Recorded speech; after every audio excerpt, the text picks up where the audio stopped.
20명의 사상자를 낸 방화살인범 안인득 사건의 피해자와 유가족에게 국가가 배상해야 한다는 판결이 또 나왔습니다. 서울중앙지방법원은 오늘 A씨 등 5명이 국가를 상대로 제기한 손해배상 소송에서 국가가 2억 3,200만 원을 지급하라고 판결했습니다. 재판부는 안인득이 정신질환을 앓고 있었고 주민들을 흉기로 위협하는 등 수차례 범행 전력이 있었는데도 경찰이 적극적으로 조치하지 않아 과실이 있다고 판단했습니다. 술에 취한 채 남의 차를 훔쳐 달아난 30대 남성이 경찰에 붙잡혔습니다. 이 남성은 음주운전을 하며 30분이나 서울 여의도 일대를 돌아다녔습니다. 신기해 기자입니다. 양복을 입은 남성이 비틀거리며 도로변에 주차된 승용차로 다가가 주위를 맴돕니다. 차 조수석 문을 열어 겉옷을 벗어놓고는 운전석에 올라 시동을 겁니다. 앞으로 움직이는 순간 뭔가와 충돌한 듯 그대로 한참을 멈췄습니다. 이 모습이 위태로워 보였는지 시민들이 다가가 문을 두드리지만 아랑곳하지 않고 현장을 떠나버립니다. 사고 차량이 있던 곳입니다. 바로 앞은 오토바이 주차장인데 남성은 여기 서 있던 오토바이를 그대로 치고 달아났습니다. 이제 친구가 가서 똑똑하고 어떤 상황인지 알아보려고 이 사람이 이제 부항하고 이제 오토바이 밑에다 깔고 그냥 출발을 해버리더라고요. 이제 뭐 불꽃 엄청나게 익었죠. 자정이 넘은 시각, 이렇게 현장을 떠난 남성은 차를 몰고 여의도 일대를 다녔습니다. 결국 신고를 받고 출동한 경찰에 30분 만에 붙잡혔는데 술에 취한 상태였던 것으로 확인됐습니다. 심지어 운전한 차는 자기 것도 아니었던 것으로 조사됐습니다. 경찰은 술을 먹고 다른 사람 차를 훔쳐 운전한 혐의로 A씨를 입건했습니다. 또 정확한 음주운전 거리와 차를 본 경위 등을 조사하고 있습니다. YTN 신기입니다. 새벽 시간 아파트 지하 주차장에 몰래 들어가서 절도 행각을 벌인 용의자들의 범행 모습이 CCTV에 포착됐습니다. 문이 잠겨있지 않은 차를 어렵지 않게 골라낸 것으로 보이는데 경찰이 추적에 나섰습니다. 제보는 Y 차상은 기자입니다. 아파트 지하 주차장에서 남성들이 흰색 승용차를 향해 거침없이 다가갑니다. 마치 제 차인 것처럼 문을 열어 타더니 얼마 지나지 않아 트렁크도 열어 내부를 확인합니다. 부산 해운대구에 있는 아파트 주차장에서 절도 사건이 벌어진 건 지난 25일 새벽 4시쯤. 차에 타보니 안에 있던 반지와 목걸이, 현금이 든 지갑이 사라진 상태였다고 피해자는 진술했습니다. 앞으로도 보니까 반지에 2개나 있었는데 둘 다 없어진 거예요. 그래서 혹시나 해서 다시 방을 열어보니까 지갑도 없어졌잖아요. 그래서 그때 누가 흘렸구나. CCTV 영상으로 확인된 용의자는 모두 3명. 주민 대부분이 잠든 시간대라 주변 눈치를 보지 않고 주차장 곳곳을 활보했습니다. 마스크로 얼굴을 가리기도 하는 대담한 모습을 보였습니다. 절도범들은 이렇게 차량 옆거울을 접어두지 않은 차들을 집중적으로 노렸습니다. 차량 문을 잠그면 옆거울이 자동으로 접히는 차가 많은데 이 점을 이용해 문이 잠겨있지 않은 차를 골라낸 거로 보입니다. 차문은 항상 꼭 잠그는 습관을 꼭 확인하는 습관을 잠그고 잘 잠겼는지 한번 체크하는 습관을 좀 들였으면 하고요. 저처럼 기준품을 차에다 두고 다니지만 안 되겠다는 생각을. 입주민처럼 등록된 사람만 드나들 수 있는 보안 체계가 아파트마다 갖춰지고 있지만 차량 통로를 이용하면 주차장까지는 어렵지 않게 들어갈 수 있는 곳이 대부분입니다.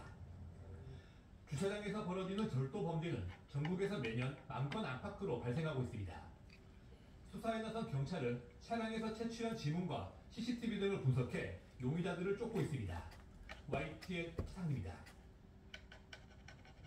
주차비 계산을 위해 차에서 내리던 운전자가 차단기와 차 사이에 끼어 숨지는 사고가 났습니다. 어제 오후 6시 반쯤 경기 동두천 탑동동의 한 주차장에서 50대 운전자 A씨가 차단기와 차 사이에 끼어 의식을 잃고 병원으로 옮겨졌지만 숨졌습니다. 경찰은 A씨가 기어를 구현 상태로 두고 차에서 내리다가 차가 움직이면서 사고를 당한 것으로 보고 있습니다.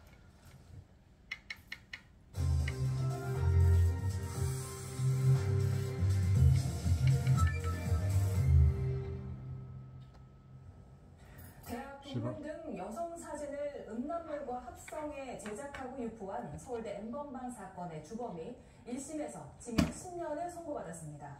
형사재판에서 선고 형량은 검찰 구형보다 통상 낮아지지만 이번에는 검찰의 구형량이 그대로 받아들여졌습니다.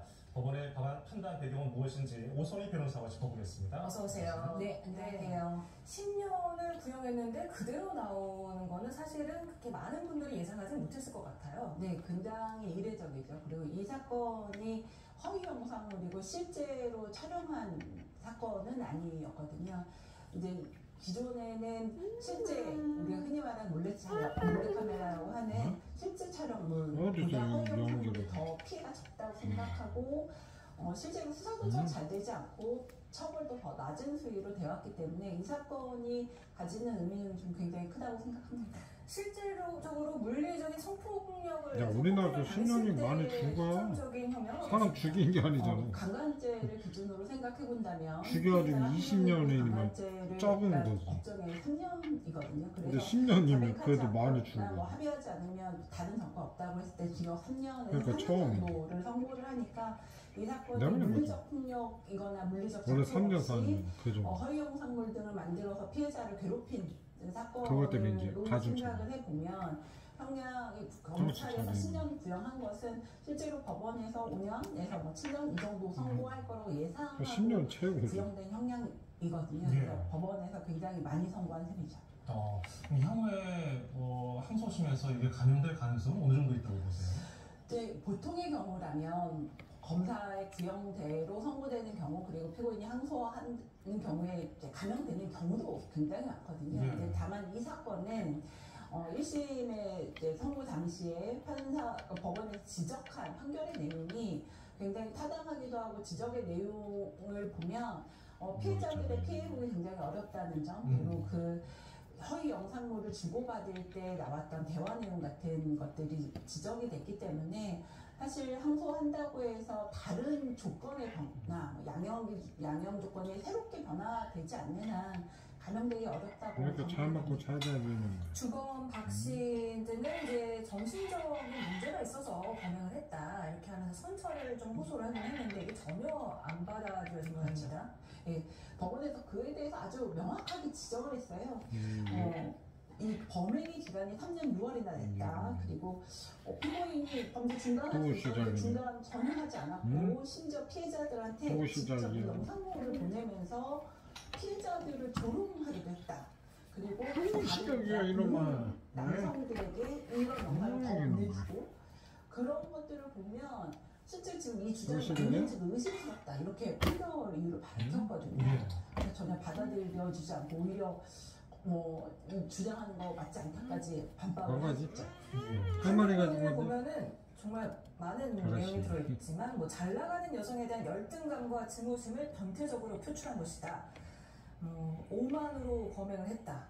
사회에 경종을 울릴 필요가 있다. 이렇게 굉장히 엄하게 꼬집는 듯한 그런 판결문이더라고요. 네. 이게 피해자가 60명이 넘고 같은 서울대 동문이 12명이나 되거든요. 그러니까 실제로 그 판결문이 지적한 내용 중에 피해자들은 피고인에 대해서 동료로서 대했는데 피고인은 아까 의원님 말씀하신 것처럼 뒤에서 배신했다는 거죠. 근데 그 내용이 그러니까 이게 단순히 영상물만 공유한 것이 아니라 영상물을 공유하면서 대화 내용들이 있고 그 대화 내용들이 친구이자 동료이자 후배, 선배인 피해자들에 대해서 욕을 하고 굉장히 비난하는 그 변태적인 내용들이 포함되어 있었기 때문에 그것이 중요한 양형 사유로 고려된 것으로 보입니다. 예.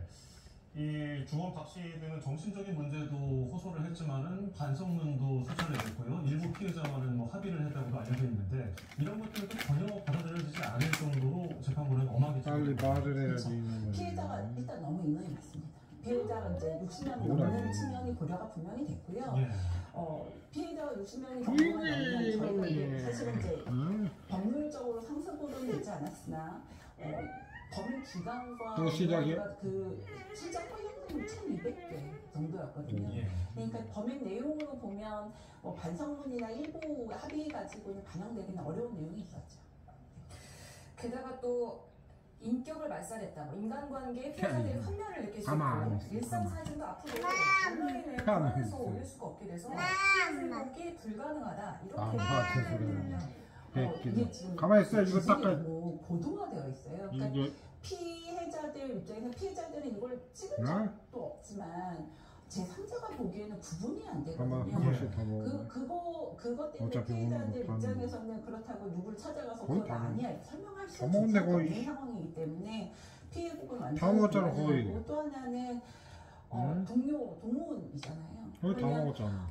내가 어떤 동료, 친구들 사이에서 그러니까 저 먹어야지. 사람이 나에 대해서 뒤에 가서 어떻게 행동할지 모른다는 두려움과 불신으로 살 수밖에 없어서 이것은 우리 사회의 건전성을 해치는 범죄로밖에 될 수가 없으니까 그 점도 지적하기 필요하습니다. 예.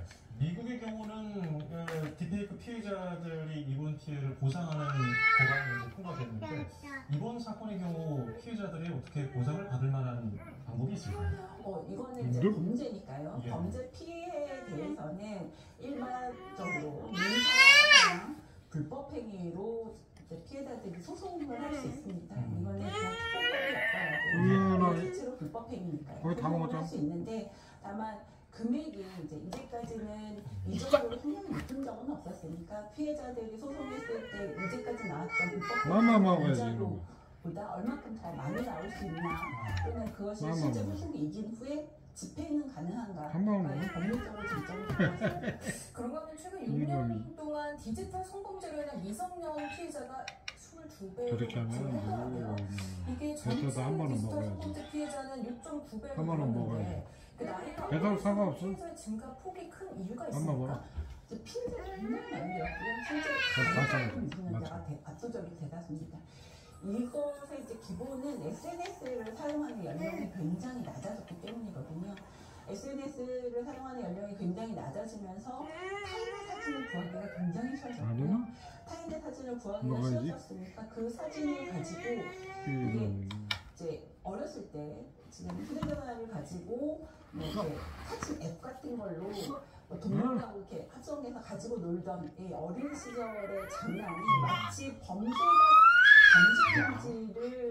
교육이 안 되고 타인의 인격을 침해하는 것까지 친구들 사진 쉽게 볼 수 있으니까 맞아, 한번 맞죠. 뱉어도 돼. 미성년 사이에서 더구나 어린 연령, 그러니까 뭐 13세, 14세 어린 연령에서도 범죄가 확산되고 있어서 배터도 돼. 사실은 어린 피해자 그리고 배불러? 가해자들마저도 어려지는 지금 어린 게 배불러지. 7시 먹어도 돼, 지금.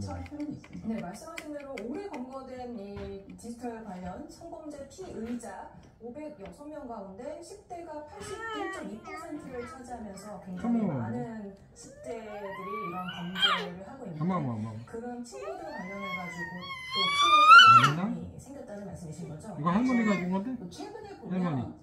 만약에 할머니. SNS에서 할머니. 우리 반 친구 누구 사진 구해서 그 사진을 할머니. 가지고 흔히 말하는 먹지 마. 지인 능욕 놀이처럼 배부르네. 던지고 있는 이 10대의 문화가 야, 이 있고 가만히 있어, 이놈아. 이 문화가 사실 대단히 범죄가 되고 나만 말해 된다. 그리고 이게 친구들 사이 관계가 잘못하고 심각한 맞아. 왜곡이 일어난다는 점에 대해서 10대 학교에서나 사회에서 아, 자, 한 번만 더 먹자. 교육이 마지막으로. 굉장히 필요한 시점입니다. 예. 이렇게 미성년자들이 제대로 된 인식을 하지 못하고 범행을 저지르고 있는데 오늘 마지막 한 번 이번에 나온 이 선고가 사회적으로 어떤 영향을 미칠 거라고 보세요? 이 선고가 법원에서 이게 사회적 침묵이라는 표현을 썼거든요. 이게 피해자의 인격을 어떻게 침해하는가를 지적을 했고요. 기존에는 허위 영상물을 범죄가 아니었어요. 실제로 않으나 범죄도 안녕히 계세요. 아니었는데 이제 허위 영상물이어도 기술적